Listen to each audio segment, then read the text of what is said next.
Begin with a letter. It says, "Dear Boop, I watched Birds of Prey, Justice League, and Suicide Squad back to back, and now I'm addicted to multiple opioids, and the only movie that relieves the cravings for a little while is the Joker movie. Why don't they make more of that?" Well, frankly, I don't know. When Joker the movie dropped, the general consensus was, we want more of this,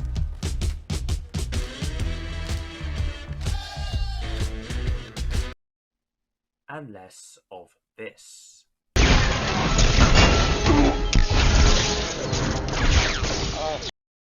Now, the Joker is one of the most complex and tragic villains in movie history, and the film reflected that, with Joaquin, I can't pronounce his name, giving the first performance in decades to rival Heath Ledger's. The movie worked because it was everything Justice League without the Snyder Cut wasn't. Its humor was dark and used sparingly. It was something Marvel was just not doing. It was controversial and violent, but deep and intricate. This made me think, if DC wants to keep making these amazing villain movies, because in my opinion Batman should not be part of the DCU or the DCCU, his whole vibe just doesn't work in a Marvel comedy setting, what other Batman villains could create this deep, dark, deliciously dense quality? AKA, which villain should have their own Joker-style movie and who shouldn't, in no particular order.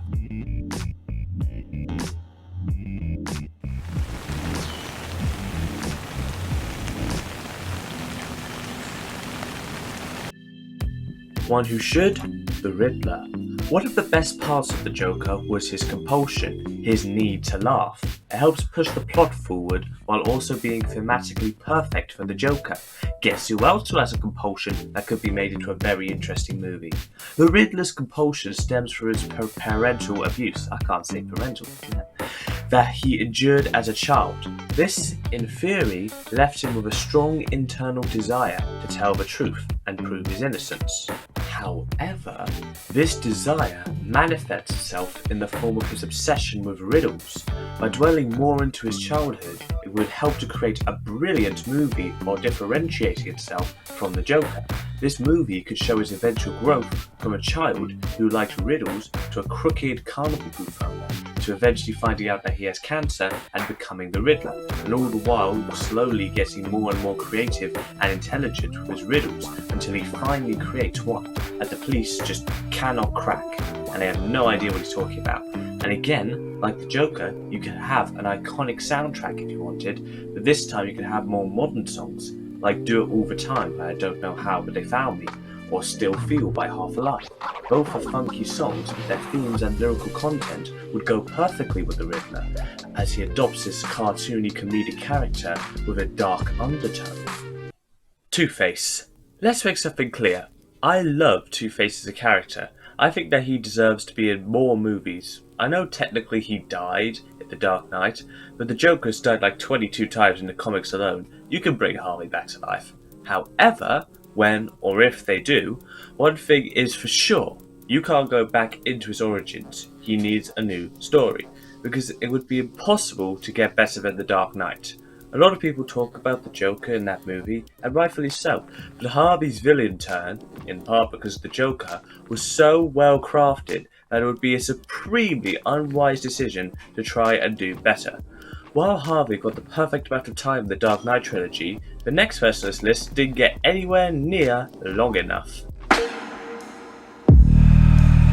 Should? Scarecrow. Scarecrow was one of the best villains in the video games, but in terms of in the movie, I feel he has been woefully underused. By starting at his high school graduation and following him through his life until he fully becomes Scarecrow, possibly borrowing some of his tribes he did from the comic books, you could show his condition to scare, and again, show him have to work hard to make people afraid of him. Show him getting a deeper, more intimidating voice. Show him learning about the fear reflex in humans and animals. Obviously, he would have been less likable evil than Joker, but I would love to see Scarecrow for true horror aesthetic.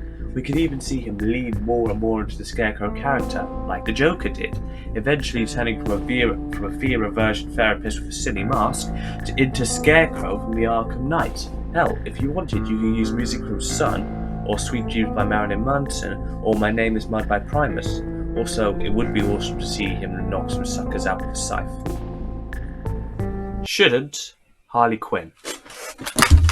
I have had too much Harley Quinn. I am sick of Harley Quinn. She was in 60% of Suicide Squad, she had 90% of Birds of Prey, where she just became the Chinese rip-off of Jack Sparrow, or Deadpool. She's in Suicide Squad later this year, and she's in another movie in the future. And that's not including all the animation stuff, all the web series, all the merch, or even the advertising material. I am filled to the damn brim with Harley Quinn. Don't get me wrong, Margot Robbie is a great actor, but I mean, come on. Instead, I think a much more underused character with a lot more interesting in his down-to-earth, dark style. Should Poison Ivy. Now, if this probably happens, it would probably turn into some Mary Sue trash. But I'm an optimist, and I can easily make this idea of a darker reintroduction of Poison Ivy without demonizing the other gender or just rehashing Rey Skywalker. Personally, when I write stories about characters, I like to think of them as genderless and raceless. Then I write their character and their arc, and then I make them black, white, gay, straight, male, female, etc. So remember, Poison Ivy is a villain. A sympathetic villain, but a villain nevertheless. In a way, she is similar to Thanos. Both want to create a Garden of Eden. Both want to do violent things to make it happen. And both could have been written as an overpowered wank pheasant in the wrong hands. So, similar to the men, show her struggle, show her dip into insanity, but eventually show that killing people mercilessly to reach your own personal goal is kind of frowned upon. I know she doesn't kill a lot in the comics, but we've already got our female villain / not villain in Harley Quinn, and this is my list, so if you have a problem with that, I refer you to this picture I found on the internet to show you how much I care.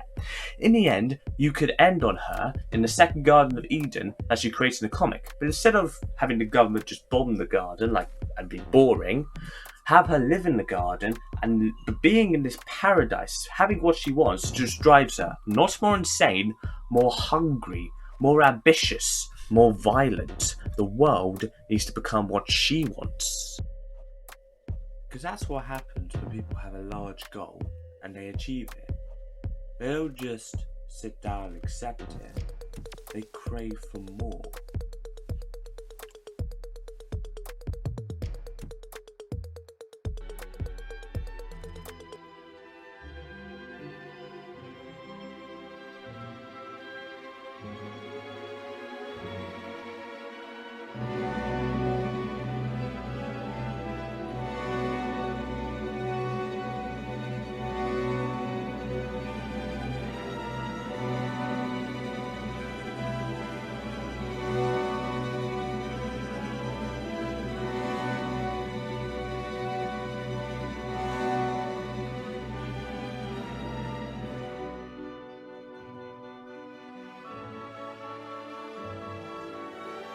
Should Penguin. One of the most underrated parts of Joker was the slight use of dark comedy, like the running short joke, or the many dark jokes that Joker has to enforce his character. And I think the people who watched this caught on and enjoyed it because it was so unexpected for a mainstream movie. I mean, it's from the same franchise that gave us children's merchandise, a campy theme song, Batman and Robin, the movie, etc. To have such dark comedy is just so unexpected. But the people watching it just loved it.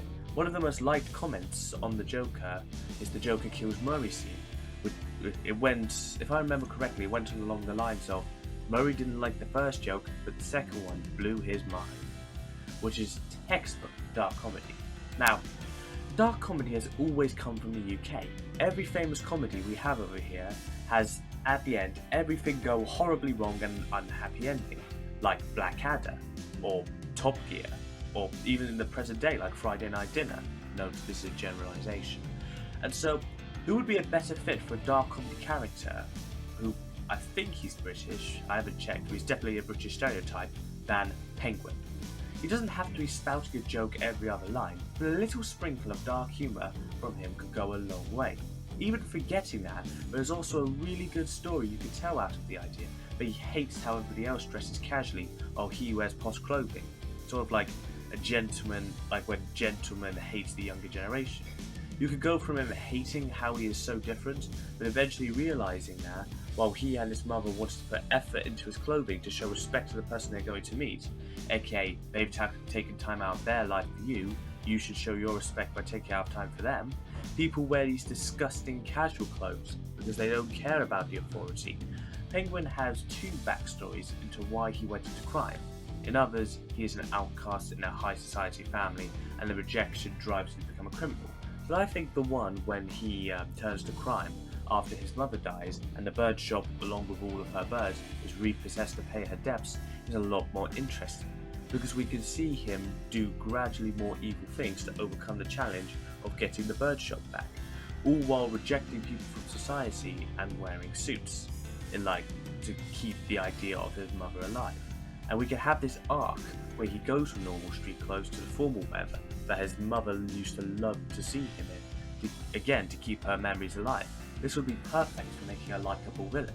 This story is probably going to have to be slightly different from the rest of the villains, because what separates Penguin from villains like Joker, Two-Face or Victor Zsasz, I'm sure I said his name right, I don't know how to say his last name, it's that Penguin is completely sane.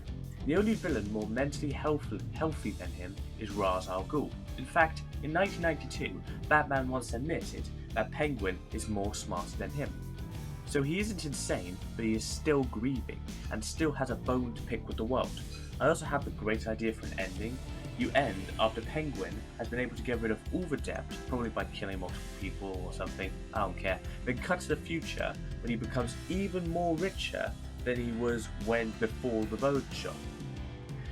And you can have this awesome wide shot of the bird shop completely restored, with Penguin wearing a very formal black suit while staring at a memorial of his mother. And the final should, for this list, be Polka Dot Man. While the Suicide Squad looks like it's going to suck just as much as Suicide Squad, there's one important feature that can make this movie even better than The Dark Knight, if they focus on the character and the backstory of Polka Dot Man. See, the Pokemon Dot Man... Okay, I know Fullmento made a joke exactly like this, so that's as far as this joke can go. Yeah, it's Professor Pig. If you want a psychological, gory, multi-layered movie, then we might as well use a character that has been described by its own creators as one of the weirdest, most insane characters that have ever been in Batman. Most people don't even know who Pig is unless you've played Batman Arkham Knight, where the pig makes the most of his small appearance. Or maybe Gotham, but that was even shorter and had a bad ending. The interesting part of Professor Pig is we know he is a deranged psychopath, we know he has bad parents. There is so much we don't know about the character. Also, if he does come back, it would be much better if he looked like he did in Arkham Knight rather than Gotham. One of the biggest problems that has prevented Pig from being a much bigger villain is his severe lack of abilities. Almost all the other villains in Batman are at least masterminds. Usually they have multiple powers stacked up against each other. Pig is a fat man who's going insane and knows how to do surgery. That might be a hindrance, but it would also be super interesting to see someone who is almost completely normal work his way to the top through sheer insanity. You know, like the Joker. What I envision is that the audience into some of his child is bugger it all. Look, I can't be bothered to cut this bit out because the way I'm recording this, I'll have to go back and do this all over again. So let's just pretend that I didn't make this mistake and we just continue. What I envision is that the audience goes into his childhood, mostly what he did before Arkham Knight, and ends on what he's doing now. Similar to Joker, his last remaining strand of sanity is his love of music. But while Joker gets better at dancing and laughs properly, Professor Pig's development could be finally doing a surgery he loves and puts his heart into, rather than just going through the motions, and finally hitting that note in the famous opera, None Shall Sleep, or Nessun Dorma, better named.